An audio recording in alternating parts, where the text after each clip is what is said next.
Well, hi everybody. I'm Basya Petnick, and I've been doing oral history for the last 35 years. I've worked with a lot of Jewish families in the Bay Area. Um, that's sort of my main or bread and butter business.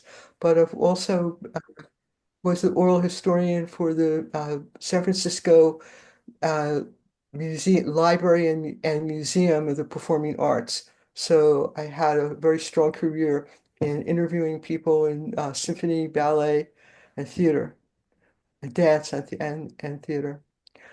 And I've also worked on other large projects. We had a project that was requested by the Dalai Lama, and my job was to train people to go to South India and interview the people who had fled with the Dalai Lama Oh my.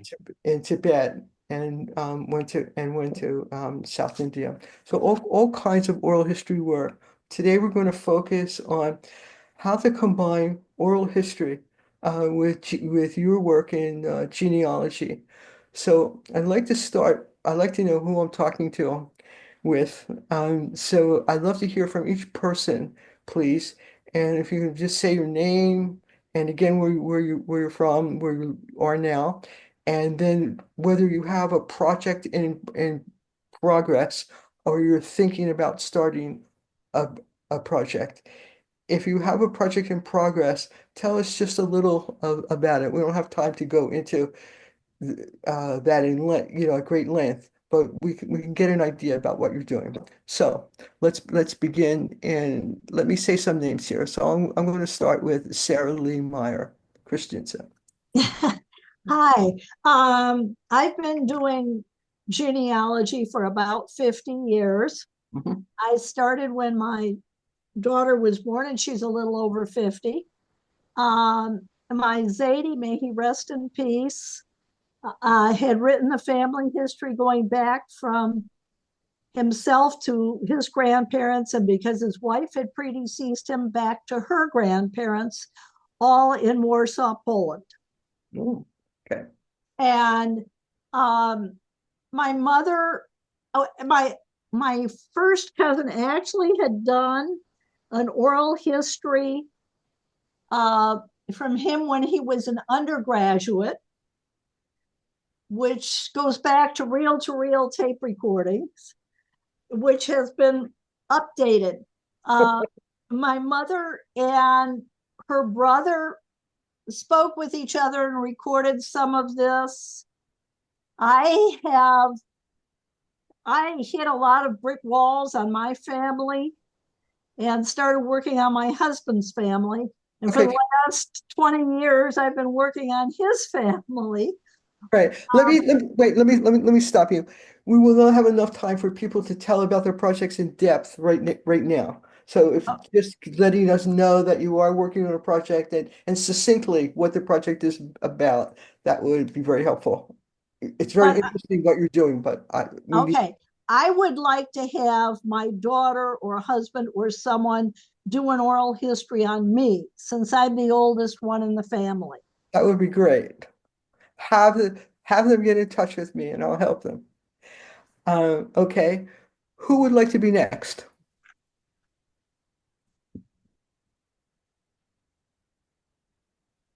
You should just go down the list. Okay, I don't have a list in front of me, but I'll just call on people as I see them. Ann Fuller?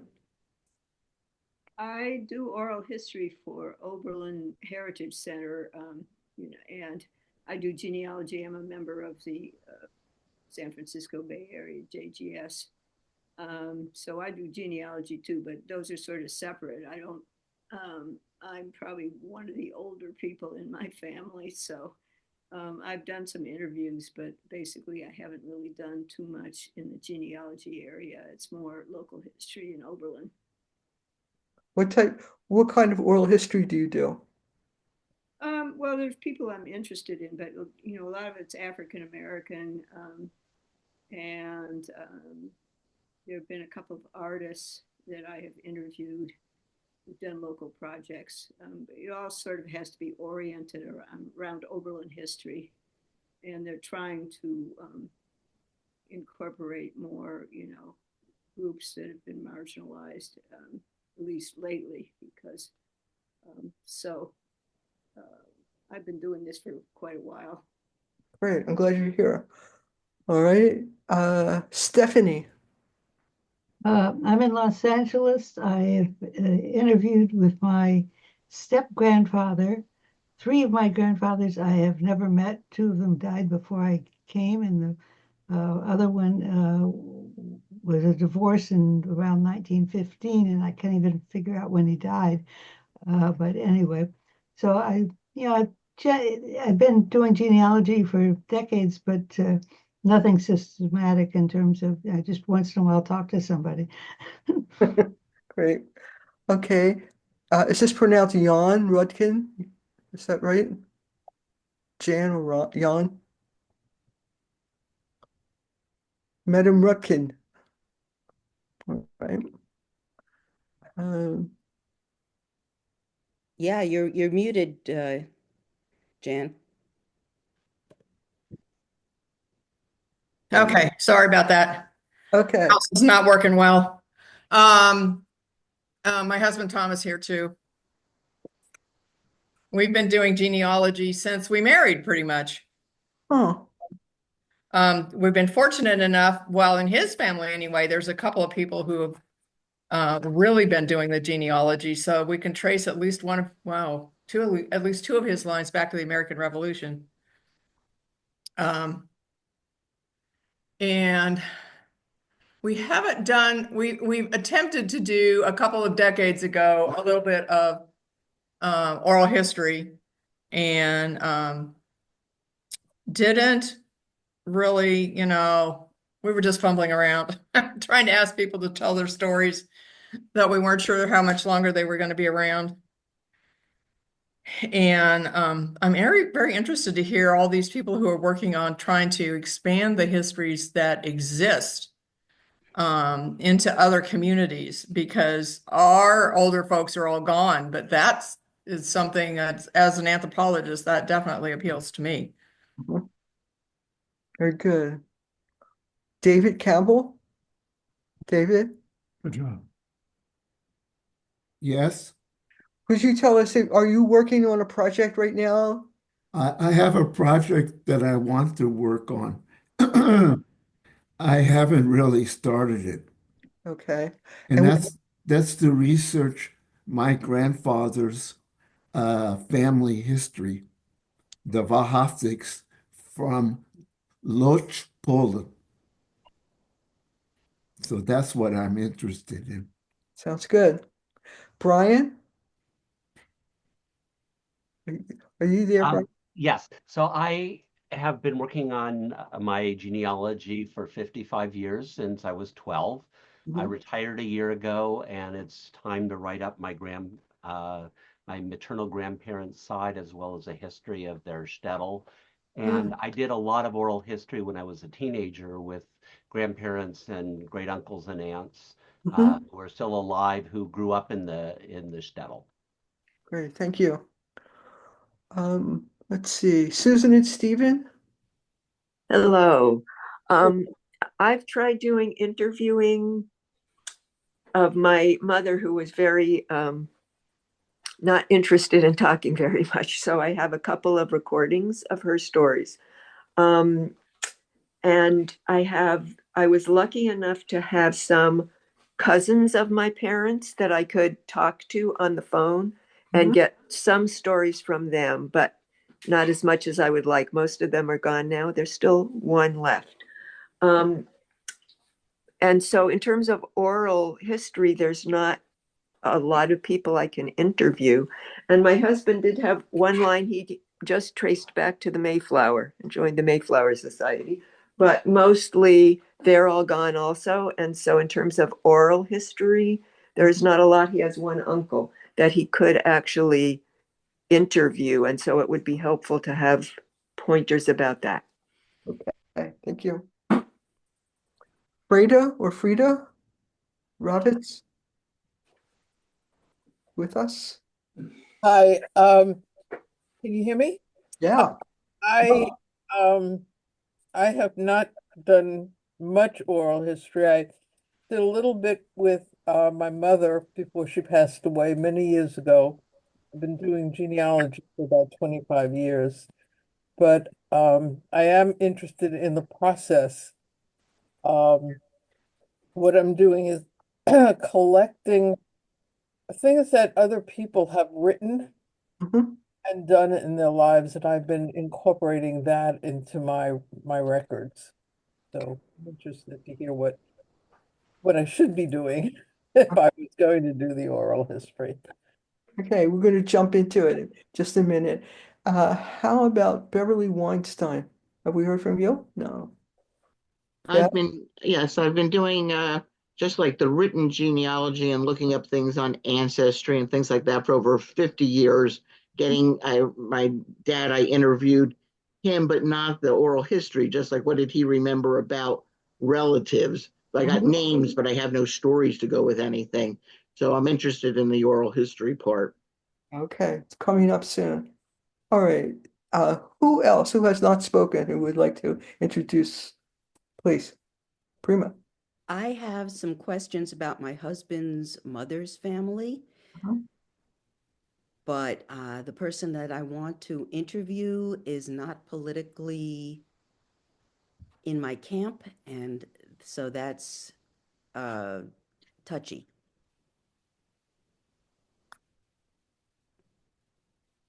Is there anyone else who would like to introduce him or herself? If not, we'll move into oral history. Okay, so I have a great love of oral history, and I have a million things I could share with you, but I'll try to select the things that I think will be most helpful to this group today. One of the first things I'd like to share with you is how important it is to plan your project. Planning in oral history is key, as it is in many areas of life. Planning is the key to success. So what you want to know is the beginning, the middle, and the end of the project, and I'll explain why. Um, Very often when you ask someone if they'll be interviewed, they'll say to you, "What's this for?" So you need to have a good answer to that.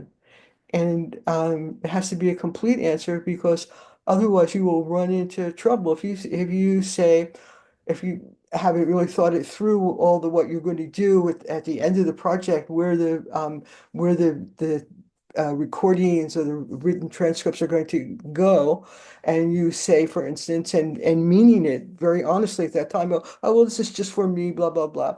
But then it turns out that it's not going to be just for you. A couple years later, there's some interest from other relatives or whatever, or people are making a website and it's going to go, parts of it are going to go online. So you have to be very clear with the person from the very beginning about what you think is going to happen with it. And then also, even though you're interviewing relatives, strongly recommend to you that you use a simple legal release that gives the ownership of the interview to them and to you, and that states in the legal release all the different some of the possibilities of where the information could be used. That it could be used for educational purposes in a library or whatever. Um, so that you're covered. And if they have any objections, there's some way that they don't want it to be used, they can let you know that. But you don't want to have wonderful interviews of people and then not be able to use them the way that you want to use them because you didn't explain these things in the beginning. So planning what the beginning of the project is going to be, how you're going to get started, what funds you may need to do research, what your plan for research is, and what at this stage, very important to have, you know how for those of you who are more academic, you have a research question that you work on with your mentor. In oral history, you might have sort of an overarching objective for your work, but something that you're able to articulate, and that way you'll be able to see which interviews will help you to fulfill that objective, or what kinds of things you want to question and bring out in the interview itself, um, that go very well with the objective that you've stated. So the beginning is knowing on a more spiritual level, I would say the deep intention, knowing the deep intention of the project. Intellectually, we'll say overarching idea. And then the middle of the project, you get into the mechanics of the project, where the interviews are going to take place, what type of recording equipment that you're going to use, and then the end of the project, how things are going to be stored and how they're going to be shared with other people, what you're going to do with this material. Um, I think we'll take questions as we go through each like kind of like major topic area. Will that work for you? So do you have any questions about how to get started to establish a beginning, a middle, and an end? Do you have something you'd like to ask or say at this point? Anyone? Okay. Something that often comes up in family interviews is the question that was articulated by a well-known oral historian named Valerie Yao. She wrote a great book, which is on the sheet that I prepared for you that you will get maybe after Yeah, after all this. Sorry? Basya, Yeah, if everyone opens up their chat window, their meeting chat, yeah. there is an address in the chat of where to access your handout. Oh, okay, great. Um, and you guys will have my address, so if you have any problems getting that afterwards, if you email me, I'll be happy to send it to you. Okay, so Valerie Yao wrote an excellent book that's on that handout list that's called Recording Oral History. And she has information about all the different areas that you need to know about. It's just money well spent. It's a great, great book. I've used it in many classes I've taught, and I've used it myself often in my life. But a question that she articulated that I love is, do I like them too much? And so she deals with the idea of when you interview someone, but in your case, you know, people that you know, it's very easy to be, I'll say seductive, a little bit seduced by them. People have their personalities and they want you to like them, but you know, you are there for, and they're going to try to draw you into things that I don't know, that are playful or interesting or whatever to them, that's in a certain way, that's fine, but you really need to balance that with why you're there and what it is that you want to ask them about. And in your asking, one of the things that distinguishes a professional interview from a non-professional interview are the follow-up questions. So ask the question, listen carefully to the answer, and then if a follow-up question or questions are needed, that you ask those. An inexperienced interviewer will simply go right on to the next question. But you don't want to do that. You want to listen and follow up as needed. Um, it's one of the things that you're constantly dealing with in interviewing is allowing allowing people to speak and say what they want, but also to get what you want. And then what's the end of this is again why it's good to have a plan, because what's the end of the project going to be? Are you going to have your interviews all transcribed? If you're going to pay for transcription, and transcription, the cost of transcription goes by the amount of material to be transcribed. Usually now it's charged by time. An hour, you know, an interview that's an hour long will cost 150, about $150 to transcribe. So if you're interviewing someone you would like to help, probably want to have them stay on track and not go on and on about tangential information. So how to do that? You have to work this, there's no way, one way of doing it, obviously. you have to work this out for yourself, but you have to be aware of that this is going to come up and that they're going to want to go off on tangents. And then how can you gently bring them back and get them on course? And the course is set by your questions, which in oral history are called protocols. Protocols. Um, so it's, they'll slip away and return. And so it's hard. And this goes to the question of, do I like them too much? If it's a relative that you like and everything, and they're in some cases older than you might not want to interrupt them, or you might not want to, control them in some way. But as an interviewer, you do need to control them in some way. To me, it has always seemed that doing interviewing is like sailing. And with sailing, you have a destination. You're going someplace. If you're in the Bay Area, maybe you're going to out to Angel Island. You're not going to Hawaii or Japan. So you can't just get in the boat and just let the winds just blow you around. You have a destination in mind. It's not like a speedboat. It's a sailboat, and it kind of zigs and zags, it goes this way and that way. Um, not, and that's kind of the feeling of the interview. You let it zig and zag a little bit, but today you have to get to Angel Island.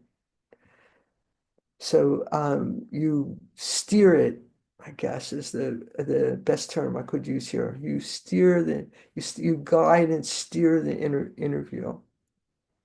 Even even sometimes they're very resistant to that. They just want to say whatever they want to say.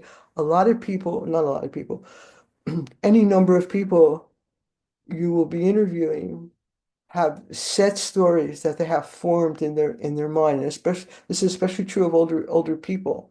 And those are the remembered stories. And they will want to tell those stories no matter what you ask them. They will have some people will resort to one of those remembered stories. Do you guys know what I'm talking about here? Do you have experiences in conversing or interviewing with people that you recognize this? Anyone? Yeah, Prima, do you have something that you want to share about that?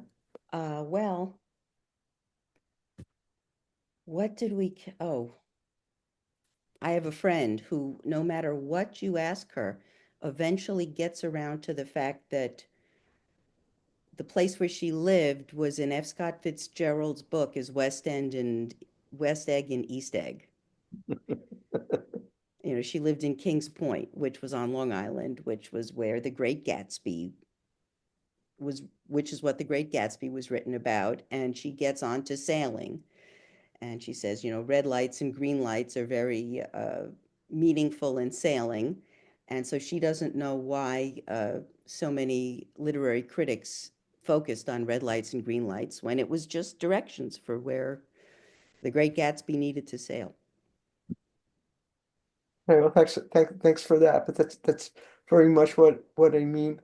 I did an oral history right before the start of the I finished it right before I finished the interviews right before the pandemic started. And the woman it was an oral history project that was commissioned by people in the community for this woman's 100th birthday. And she was a wonderful person, has made tremendous contributions to San Francisco. And when I was first asked to do the project, I said, well, do you think that she's too old to be interviewed? And they said, oh no, you have to meet her. She's so lucid, and she's going to be great. So I went to meet her, and I was fooled. I thought, oh, they were right. She's such a good storyteller, and she's so lucid and everything. But when I started to do the interviews, and there were going to be 10 interviews, I found that what she had was about pretty much any subject that would come up. She had some set thing that she would say about that. And she said that very, very well, much to her credit. But I could not get her to relate one thought or story with another. So it very much affected the interviews because she wasn't able to think on her feet. That's what I'm saying. She just could say what was already in her mind to say. Vasya, I have a question that just came up for me. I'm not sure if it relates or not, but I'm remembering when I've talked with some of my cousins where they would tell me a story, a small story, and when I would a year or two later mention it to them, they would say, "Oh, I don't remember that. I never said that." And and um and I'm pretty sure because of it, some of them were very specific. Um, and so what do I say? Oh, maybe do I like cross out that story? Do you have some? Did you record it? I did not record it. You know, these were on the phone, they were casual. It just happened to come up when we were having a conversation. It wasn't like I was specifically interviewing them. It was just, you know, because it's a cousin, so it's a phone call. How are you? And something comes up I get it. about the family. Right. So Yeah, I would tend to go, I mean, the one of the chief objectives in working with the family is to make the family stronger, right? To increase the love and relationship that exists right. in the family. So you want to be very careful in your eagerness to preserve memories and stories and everything. That comes before the preservation. That always comes first. So I don't know. I guess I would say, well, what do you want me to do? Do you want me to, like put that aside or forget about that because you don't remember what? Uh, Yeah, okay. yeah. You want to be as collaborative as you possibly can. And That's so, very helpful. Yes. okay, so that brings up then the next subject then, and that's the difference between journalism and oral history. So in journalism, of course, we see journalism all the time, and non-oral history all the time. We don't see how oral history is created, hardly ever. We see journalism, and we see journalists who are there to get. That's their job. They have to get a good story and get a great sound bites and everything, and bring this home to an editor who in turn has to get it for the publisher. A lot of money and advertising is invested in all this. So the whole idea of getting is very prominent. In oral history, we're not getting. We're the reverse. As an oral historian, I feel, and there are other people, other oral historians, obviously who would feel differently. I can only share from myself.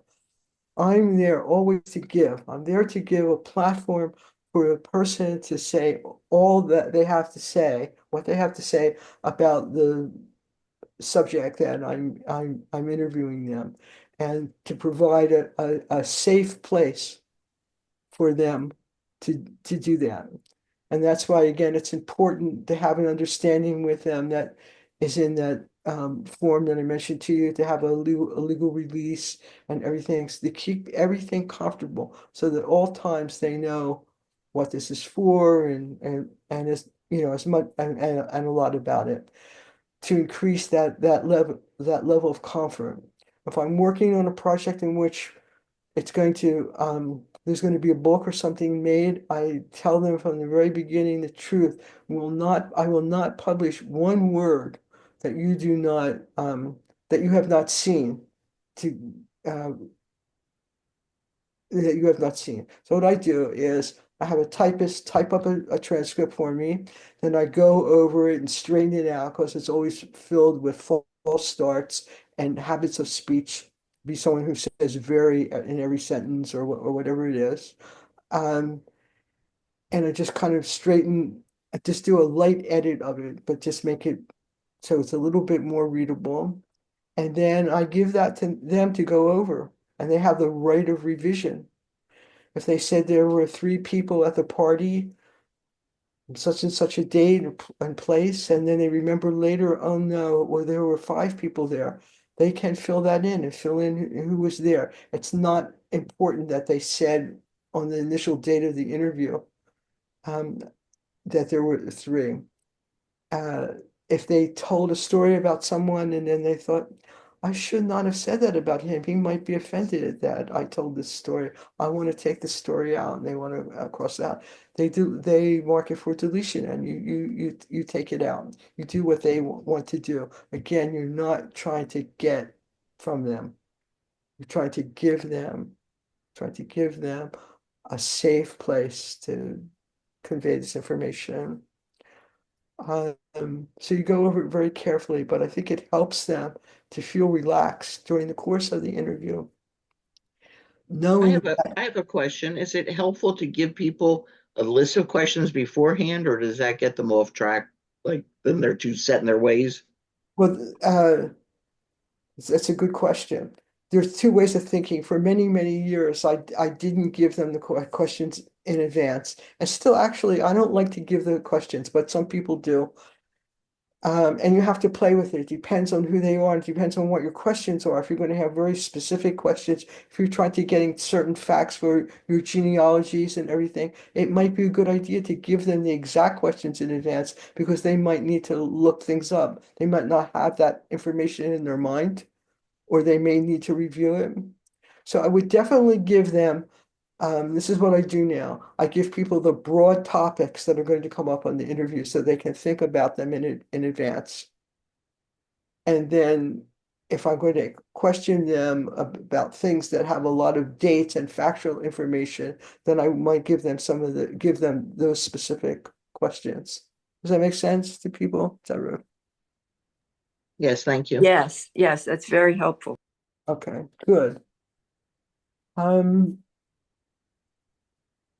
People will often ask me whether they should interview one person at a time or a group at a group. I have never had great success with group interviews. What I have found is that people overtalk one another, they interrupt one another, and it all goes off and gets scattered into various directions. So I always prefer to interview one person at a time. I think it's a known psychological fact that the level of intimacy decreases according to the number of people present in a situation. So to me, I always like to have a close, intimate interview. I look at the person in the eye, make a lot of eye contact during the interview. I mirror their posture. If they lean this way, I might lean that way. To do everything that I can to make for a warm, close contact. It can be hard when, well, in the older, now with Zoom, we don't have cameras around, which is really good because when we're using a video camera, what happens is that very often is that the narrator, speaker, looks to the camera, looks through the camera into the future and begins to talk to an imagined audience. And that's not what you want, especially for anecdotal evidence. You want the warmth and closeness of the one-to-one. You want that person talking with you, then you're going to disappear. And eventually, and that warmth will go to the next generations, the next people who see that. So yeah, preference for one-on-one as opposed to a group interview. Group interviews are very hard to control. So Basya, are you saying that Zoom interviews are acceptable? Oh yes, Zoom interviews are great. So we'll come to that. Let's talk about then, since you asked that question, let's talk about recording. So in today's world, I mean, it used to really be hard, and I would have to spend a half hour with you just talking about technical possibilities. But now we have Zoom, and Zoom will make a recording, and then you record, and then you download that recording into just dragging and dropping it on a Mac. I don't know how you do that on other ones, but anyway, you record like as we're recording today, and then you have the recording, and it's a very, very good sound recording, and it can go into a sound program on your computer so that you can edit it also.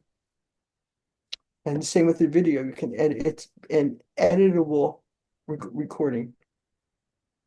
And also, I've used StoryCorps to record interviews. You can record at StoryCorps too.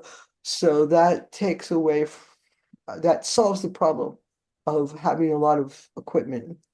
Um, if you don't want to do it that way, then you want to have your own digital recorder, and you would use that with a computer. That's the way that I would do it, is I would use it with a computer and record onto a computer. And then I would have a something that I could share and edit. Um, if I'm doing an interview in person, I could record it on my telephone, right? My cell phone. Or I could record it on a recorder, or I could bring my laptop and record it on on my laptop. Are there any other questions about tech stuff? Yes. You said Story Court? Story Core. Story, CORPS, Story got Core. it. Thank They're great. A really wonderful way to have a one-on-one interview with someone. And then that goes into the archives. Those go into the Library of Congress archives. But you have access to it and you can copy it also. Other questions about tech? Yes. StoryCorps makes it Um, available I, to the public. I recorded or attempted to record a number of years ago, before 2004, my mother-in-law, and I have her on a miniature tape recorder cassette somewhere, but I'm not sure how I would get it off that and onto the computer, and I'm not sure it's still good. Okay. And Right. she's, of course, dead. Yes, of course, yes. Well, that's a very valuable thing. There are you can Google, do you Google a lot? Do you use your computer? Yeah. Yes. Okay. Well, Google, there were people who could convert that into a format that you could use on your computer. They can make it into an electronic file that they would send you, and then you would just open it up, and there it would be on the computer. There are Okay. people who do that. I will check it out on the tape recorder first, make sure it works, and then see about getting it converted by Mhm. somebody, either from our local computer club or from someplace I have to send it. Okay. Yeah, more local is better, so it doesn't get lost. There was someone else who started to speak a minute ago. I was asking about StoryCorps. Is that available on their website or? Yeah, you go to their website. You have to it's free. You just sign in and become a member. It's really nice.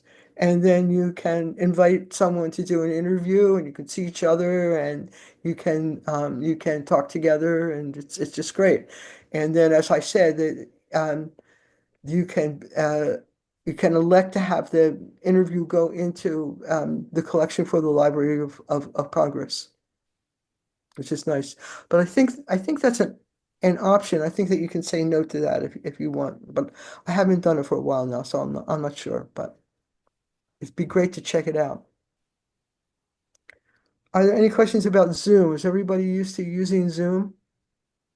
Yeah. Okay. I'm used to using it for watching, but I don't have my own, well, I have a Zoom account, but I've never used it for interviewing or for connecting with family. So I'm not used to, but I guess I could read about that. I don't know that we need to take the time to. No, we won't go into it technically, but Okay. it's just it's so I can't tell you, after years of having to have all this stuff and carrying it all around and everything, to be able to just record like this and to be able to work all over the country or even all over the world to do these interviews. I'm hosting a cousin's party, a reunion for my Petnick cousins on the 27th. I think there will be about 25 of us, and we're all going to be on Zoom together. And many of us have not met or seen other people, so that's going to be fun, I hope. Um, All right, let me see where we are here. I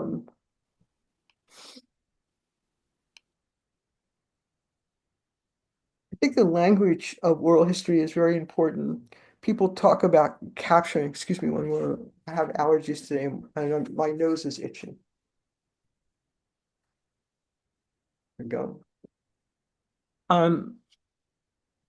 People will talk to me about capturing this on tape or capturing things on these photographs or whatever. And I always feel shocked by the language. I was an English major in college. Words matter to me very much.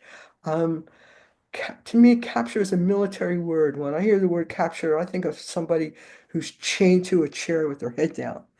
So the language of oral history is to preserve. We're preserving. There's no capture. There's nothing violent going on. Um, the ethics of oral history are very important and are appreciated very much if you're going to do interviewing to Google oral history ethics, and the Oral History Association and other organizations have made very nice documents that explain the ethics of oral history, and they mostly have to do with the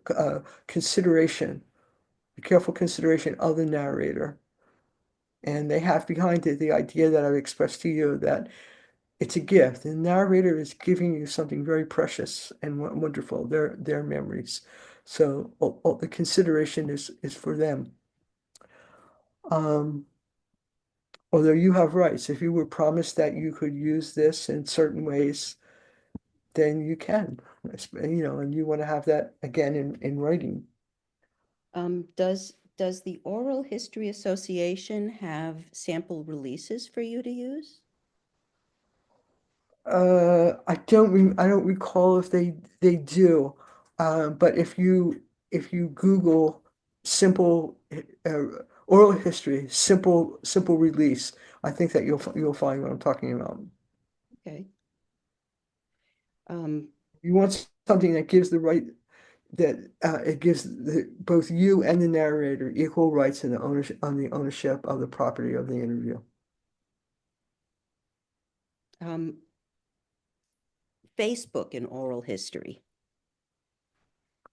What would you like to say about that? I don't know anything Well, about. I have a question about Facebook and oral history. Often, Facebook threads take on a life of their own and become oral history. My like, what happens if someone says something on Facebook that you don't think is true? I mean, that's a Facebook question. Yeah. So never mind. Okay. I have a question about the legal release.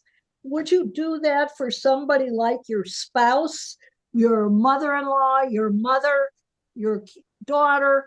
I mean, or is this basically for people that you're not close to, maybe a cousin you didn't know before, or somebody you're hired to do an oral history on? Well, certainly someone you're hired. If it's possible, I would do all of them.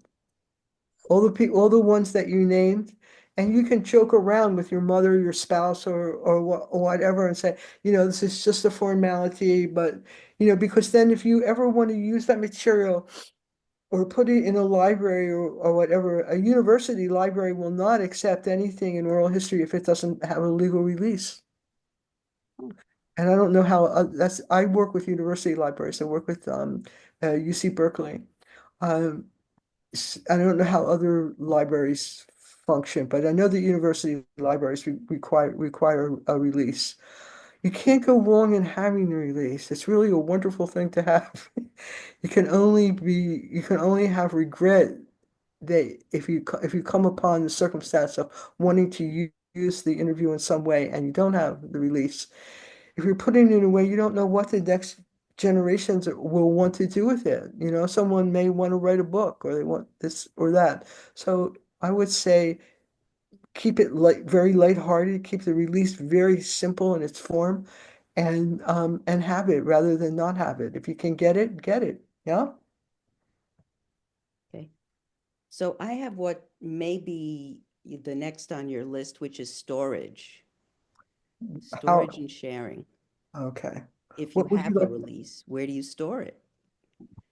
And how do Yeah, you where do share you it? store all of this? You store it with we make copies of it, but I would store the original release with the original the the original recordings of the project. So then in today's world with everything up, on in the so-called cloud, it's not really a cloud, but really on somebody else's server, where is this all going to go, right?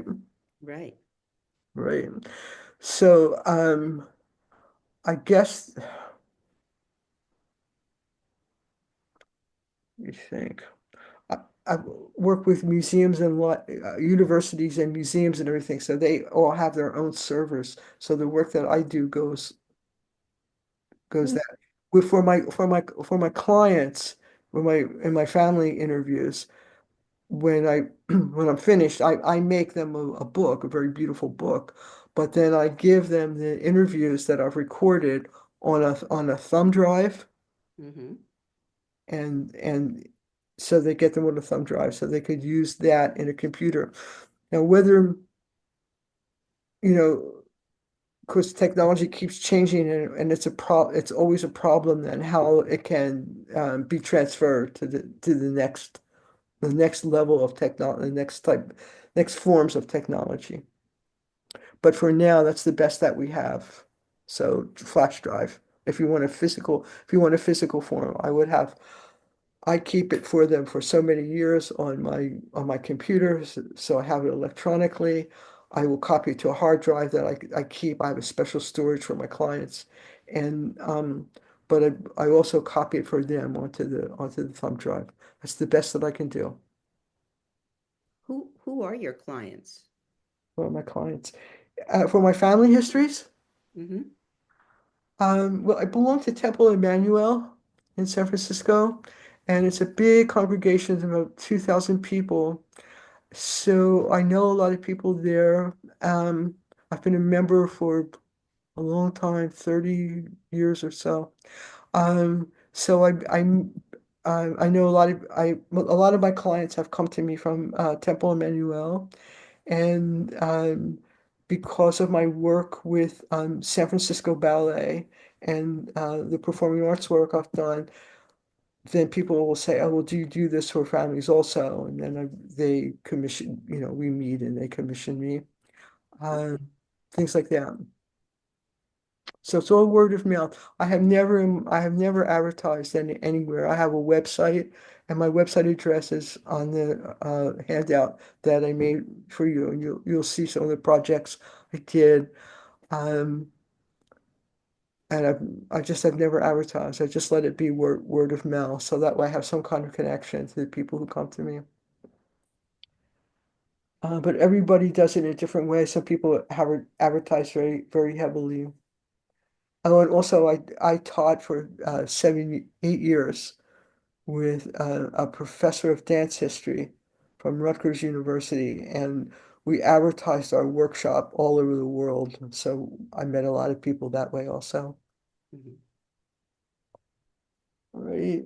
Um, Now let's talk about photographs or using photographs are really wonderful um, for bringing up memories. And does anyone have any experience they want to share about using photographs in interview with someone? Maybe someone's having a hard time remembering, and you take out some photos and show them. Have you done anything like that? Um, this is Brian. The answer is yes. Thinking back even to my teenage years when I took all of my grandparents' photos and organized them in albums for them and wrote down on the back of who each person was. But in the course of doing them, I would ask them to tell me about who this person was. And what they meant to you and what they did, and that would often lead to many stories. And I had my old cassette tape recorder handy to record them, and I found it was just an absolutely wonderful way to get to remember things that they would tell you otherwise. Oh, I've forgotten. I don't know who that person is. I don't remember anything about them. And as soon as they saw the photograph, suddenly a whole litany of stories would come forth. Thank you. That's so true and so valuable. Thank you so much for sharing that. Anyone else have any experience with this? No, and I'm very jealous. That's a wonderful story. And I just, I was thinking when I was little and my father was in the Foreign Service. We were out of the country a lot. So when I visited my grandparents, I would be with them, but I was young and I didn't even notice that they had pictures. And now I have pictures that I don't know who some of the people are. I know who most of them are, but there are pictures I don't know who they are. And people that I ask don't know who they are. And so I just really appreciate that there are people who did that and had and have the stories. It's wonderful to hear that. But I am jealous. Yeah, me too. I, I I found out about oral history long after my father, well, let's see, there was 17 years difference in age between my father and my mother. My parents always thought that my mother would outlive my father, but unfortunately, my mother died very young and very suddenly. So we lost my mom, and then maybe 10 years later, my dad. And it was all before I knew about oral history. So now I've gone on and I've done maybe 100 projects for families, and um, every time I finish a project and bring the books, which is a great moment in the project when you bring these hand-bound books and present the project. Um, it's hard for me not to, I don't cry, but I feel like crying every single time. I just wish I had this from my parents, from my own family. So I would encourage everyone, whatever relatives that you have living, please don't wait another day. Do it. Just get it done. If you have the recordings, the video, or even just the sound recordings, you can always do something with them. But if you don't have it, you don't have it, and you can't get it. So please do it. Do it now. Okay. Could you say a few words about the books, how you produce them? Sure. Let me take a minute and I'll go get one and I'll hold one up for you. Should I do that? You want to see one? Yes, please. Okay.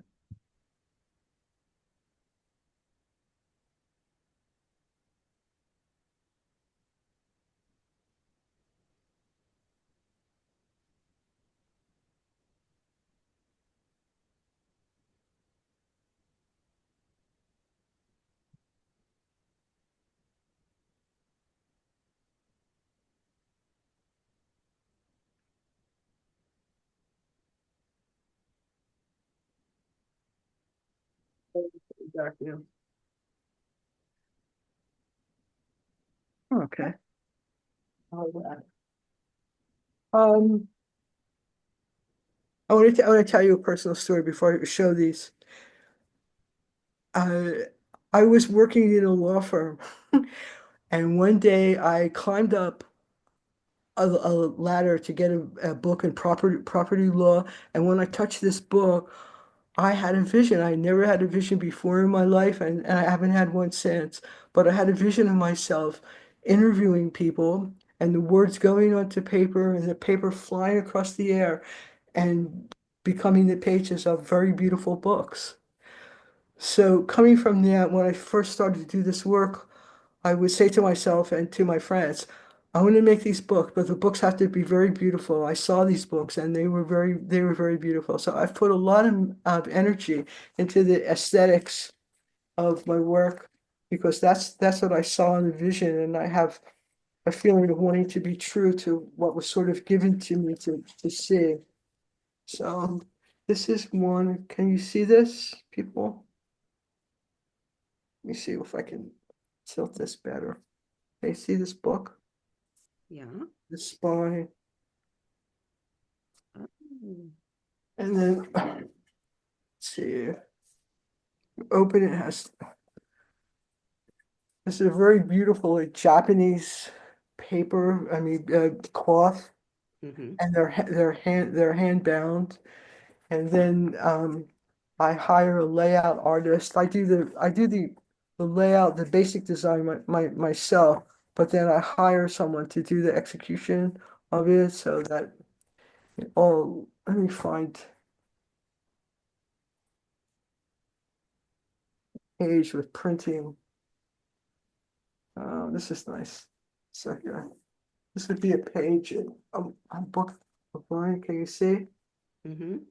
Uh, and then in this book, there was a rabbi I knew who was working on a series of paintings about San Francisco called Numinous San Francisco. So I asked him if we could use um, copy of his painting in the book. So this opens the book. You see the streets of San Francisco.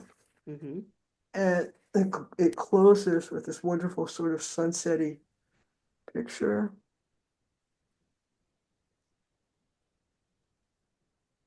Oh, let's see if I can find it.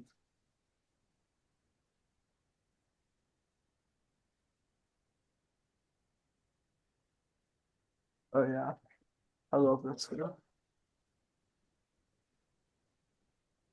Can you see this? Beautiful. Yeah. So I really enjoyed making this. This was the book for the woman who was 100 years old. And it was a pleasure of the heart to make this for her. She really liked it. And there's a book that I made for the senior rabbi of Temple Emmanuel called Gratefully Yours.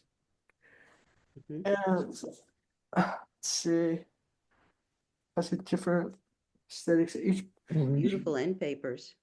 Thank you. I've put a lot of time and energy into this, and there's my rabbi. He's a handsome man. I'll show you his picture. Um,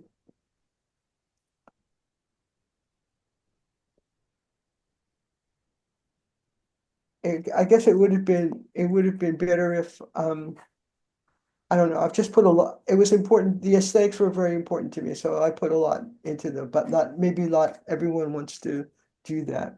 So you didn't go to like iBook or something like that, or No, no. These are really carefully crafted books. But it's and also is it's there a, information on publishing in your handout? no. Oh, No, it's not. What do you mean by that? well, I mean, you can open your own press imprint. I self-published a book, Okay. and you get your own set of ISBN numbers Yes. from Bowker, and Yeah. it's like a whole thing. Yeah. I mean, do you do that for these books? I Yeah. also made what's like a pamphlet for my family, and that was very different. Yeah. I mean, the books that you're showing me are exquisite. Are there private bookbinders in San Francisco I don't know about? Yes. Oh, There are, but I'd be happy if you're interested in finding them. Just I will my email address is on the handout, and you're welcome. Any questions that you have after this, I'm at the stage of life where it's the giving back, and I have a lot of information about oral history and the making of books, family books. So anything you want to ask me, and I'll do my best to help you. Okay. And but I brought this one out so you could see it. This one's very plain. Um, mm-hmm. and so this is what's called thesis binding. Okay. So to do a book like this would be much less expensive, although it's still really nice. It has Japanese cloth, which makes Mm-hmm. this Japanese cloth is just so beautiful and wonderful. But it just has like one color and everything, and then it's just more simple inside. It's like this. So it's just Oh, so that's just a transcript of the interview. Yeah, Oh, okay, but it's edited. okay. Yeah. Can you add pictures to a thesis finding Oh, book? oh yeah, sure. I'll show you. Well, this is an early book that I did, and so that these are album style. I Mm-hmm. glued these in with archival glue. In my work today, I would, print them from computer, and I would have them printed in a special printing process, and then have these pages. So yes, all the books have lots of photo pages. People love photos. And this, and sometimes in the books that I do, the photos. There's different ways to do them. You can have the photos follow the story so that they follow what the person is talking about. Um, or you may gang them like at the end of a chapter, and have them that way, or you could put them all at the end, or you can put them at the beginning, the middle, and the end. So there's many different ways to do your photos. So that would be a whole different class actually you could do on how to make these books. Mm-hmm. I have a question that suddenly occurred to me. I did a little project which was not an interview. It was a story about my grandfather when he was 10 years old and Mhm. when he and his family immigrated to America.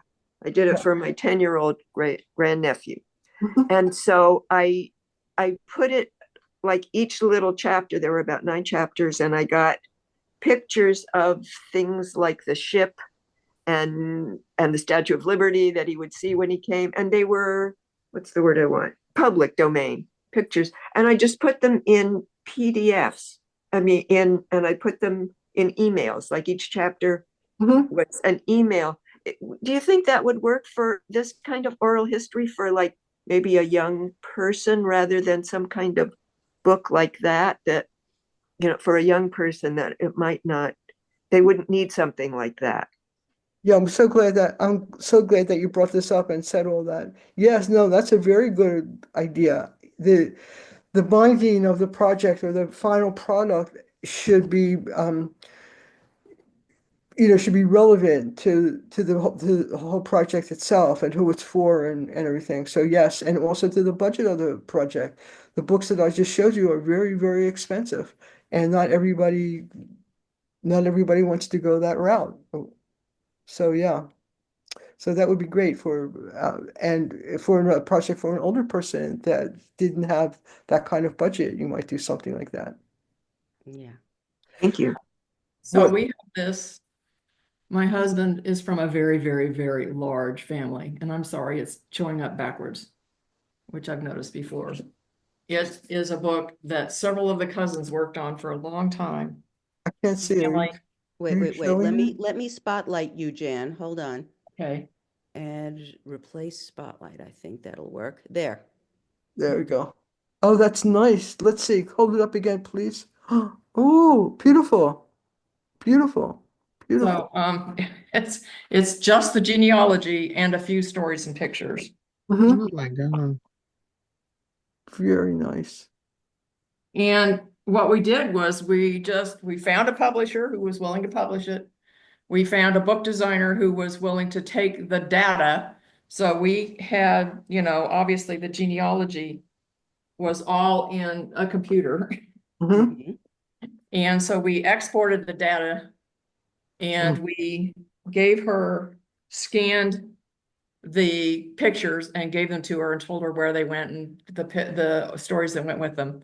And she put the whole thing together. It was not in the grand scheme of things. I mean, they're like a run of about 500. Yeah.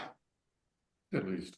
And so to have her do that instead of me, I could have done it, but I was still working at the time and didn't have the time. And so to have her do it was worth it. I Okay. bet. So It's a beautiful result. yeah. Congratulations. You did a great job. Yeah, that's wonderful. That is just wonderful. Okay. Before we end, I'd like to give you my opening speech, if that's okay. Sure. Uh, first of all, I'd like to welcome our members who are here, Anne, Frida, Brian. And if anyone else is a member and I didn't know it, just let me know. David, you haven't renewed yet, just for your information. And this has been a presentation of the San Francisco Bay Area Jewish Genealogical Society. Hello, Yes? this is David. I renewed yesterday. Oh, so it wouldn't show up on the spreadsheet of March 25th. Thank you. Okay. We're incorporating, which means that all members are going to get an email soon to approve our incorporation and our articles of incorporation. We are also looking for officers for next year. We're particularly looking for a treasurer and a secretary. If you have any interest in that, please contact me. Oh, books1000@mac.com. And now I'd like to ask if everybody can see the chat. Can everybody see the chat?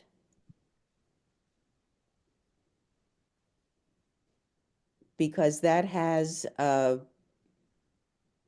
Basya's publisher and also the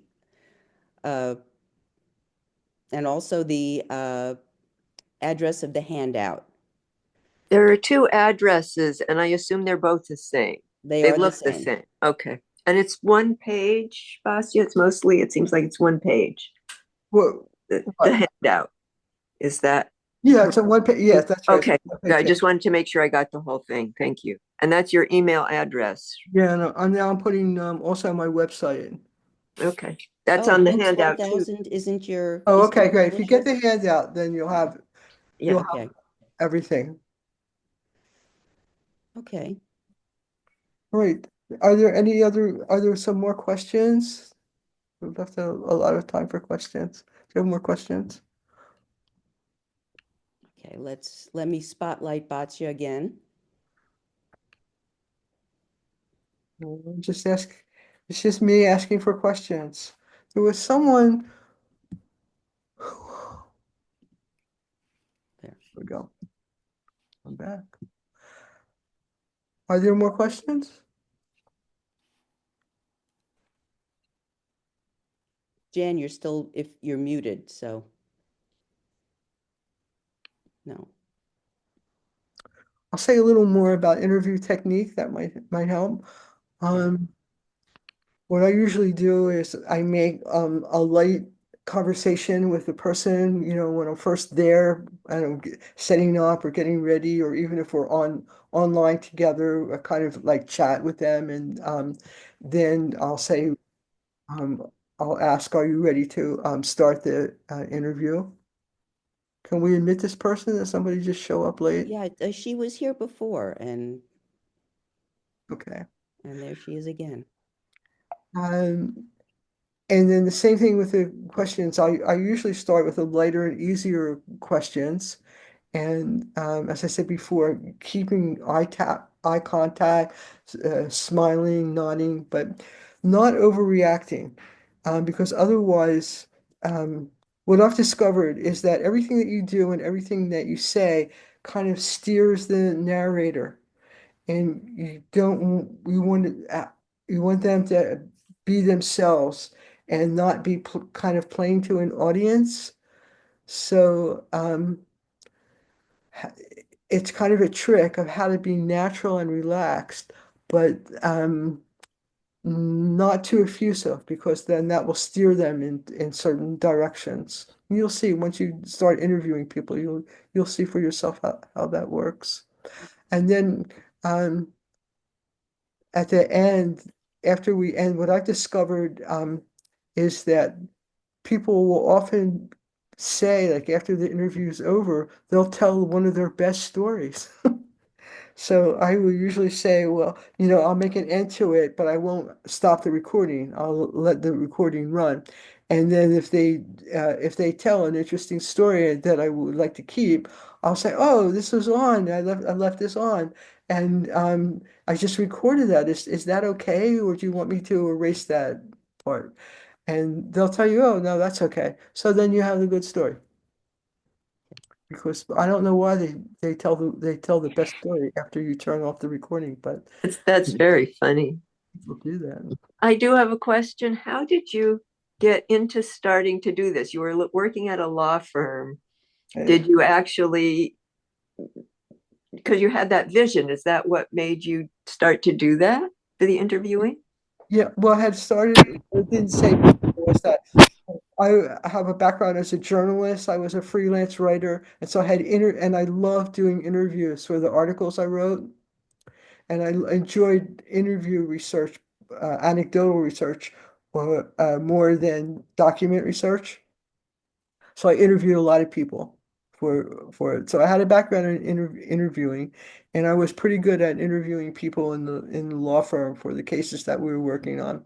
But then I had that vision, and so it was a combination of those things.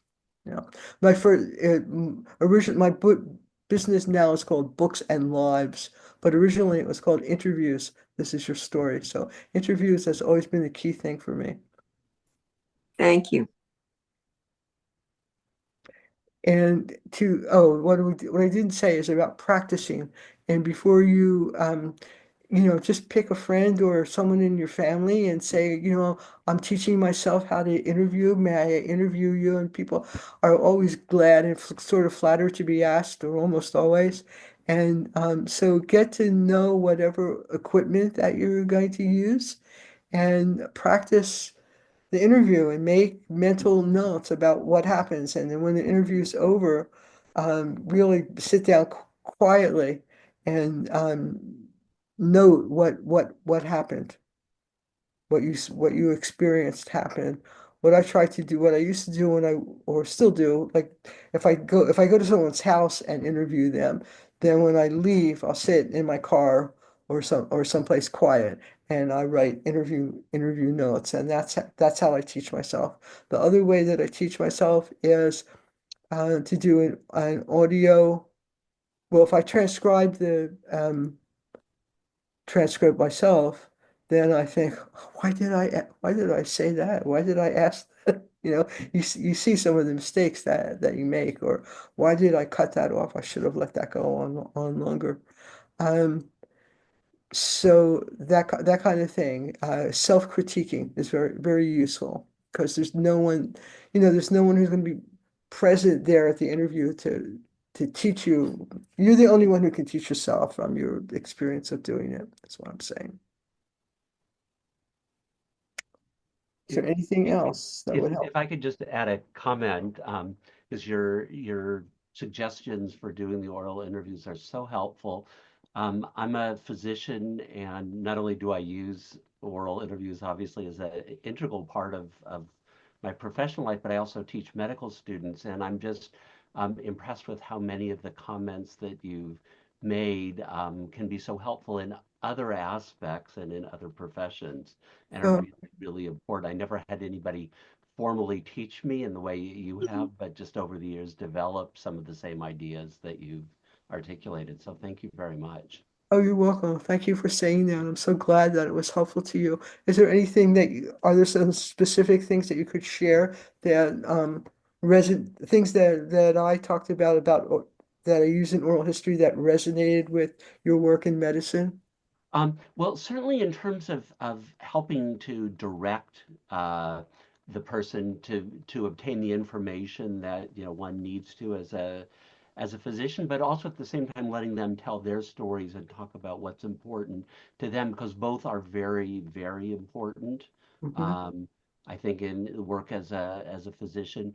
Um, giving the cues, having that intimate one-on-one. I often find when you've got 3 or 4 family members in the room with them, you get a much different picture of things. You get a picture of what the other people are interested in, or somebody is telling me what they think their family members want to hear rather than what they want to convey, or the information that I need. So all of those really resonated quite a bit. Right. And the reverse, when you're speaking, I'm just going, yes, yes, that's right. That's right. I know exactly what you're talking about. Yeah. So I was very impressed with how similar they are, and maybe I honed my physician oral history skills when I was a teenager, starting to interview my relatives. Who knows? I never thought about it in that respect, but um, that was probably helpful in my career back when I was a young person. Interesting. There's a book, I think it's called God's Hotel, and it's a book about Laguna Honda Hospital here in San Francisco. And it's written by a woman who was a physician there. And she spent a lot of time questioning and talking to her patients and also observing them, the way they walk, the way they did things. And um, all of those things greatly contributed to her ability to diagnose and to really help people. Oh, no, no question. Do we have any other questions? World history questions? If not, and I think that we've probably time to say goodbye. I have enjoyed so much being with you. Um, Thank you very much. This was wonderful. and I'm glad it was helpful. And please take me up on my offer. I really am available to you and be very willing to help you in any way. So thank you for inviting me, Thank and you. I hope to see you again. I hope to see you at another stage, maybe a year or two from now when you've done some work, and then you can share what you're doing uh, and doing the next step of this. Okay? Thank Okay. you. I'll, Thank Thank si- you, you. everybody. I'll sign off now. Thank you. Bye. Thank you. Thank Bye-bye. you. Goodbye. Bye, everybody. Thank you. Bye-bye. Thank you. Can't leave.